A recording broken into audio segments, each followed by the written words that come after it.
Iti baet ti negatibo nga epekto ti mapaspasaran a krisis ti pagilyan nang ti positibo nga epekto daytoy iti electric bike business. Kagiddan ti nangato a presyo ti petrolyo, nagpangato met ti unit sales iti daytoy a pagtagilakwan ti e-bikes iti Zone 7 Bangged Abra. Manipod ti 8 a unit sales da iti napalabas a bulan ti Pebrero, di manon agingga 300% tingin matuan iti bulan ti Marso, wenno pa kay batugan ti 38 units. Actually, ma'am, ti rason, ma'am, di dagduma, agbutang daga po di inyat nag-ti LTO nga masapol nga i-rehistro ti e-bike, ken masapol nga di drivers, ket adamo ti driver's license da. So, ma'am, di ti makikita mi nga rason no ape nga nakapsot ti sales. Tatamam kat very mabenta isuna. Ma'am, ti rason di customers nga umay kanyami, gapo ti kano pa nagpangato ti gasolina. So di ma'am ti number 1 nga rason no ape nga agatang dati e-bike. Marik na pay meten ti pagtagilakwan ti panagkirang ti supply. Digiti ngamin daddo mga client, ma'am, agbirok dati discount or dumawat dati discount kanyami.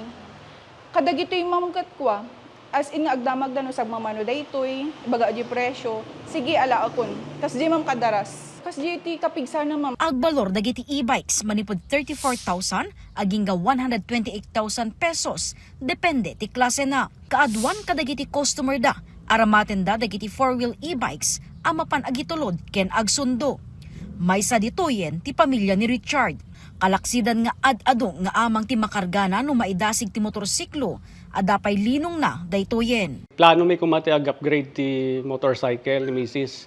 Kaso ti problema awan ti linong na. So nga in-consider mi nen wow napamikinita and then tinest drive da kayat damet so ta nagtudo man kay naginit handa nga problema ay ma'am ang kami nga pumilpila di gasolinaanen no maturog at the timer ko i-charge ko latan. Hindi nga convenience tapos kabigatan na usarem manen. Adado ti malao na compared dyan ti motor ken mas convenient na lakam nga i-park. Nailantamit a para service iti anak ni Richard ani Gabriel ti may sapay nga e-bike da para ti trabaho na akas registered medical technologies iti APH. Para ken kuana iti agdama a sitwasyon praktikal ti panagusar ti e-bike. Umuna ti amin nga rason, deti panagngina ti gasolina, kada magatang ma'am, kada amin. So, para kanyak, kastoy na latapay tata, or although, syempre ma'am, bumayag mo't detoy no maalagaan talaga, adamot ti tao, no kasat no nga pabayagan detoy. Ngam detoy ti mas naprak-praktikal, para kanyak tata. Convenience una in a way nga hangka makais istorbo ti tao tawan ti uni na makabawas ka ti noise pollution talaga.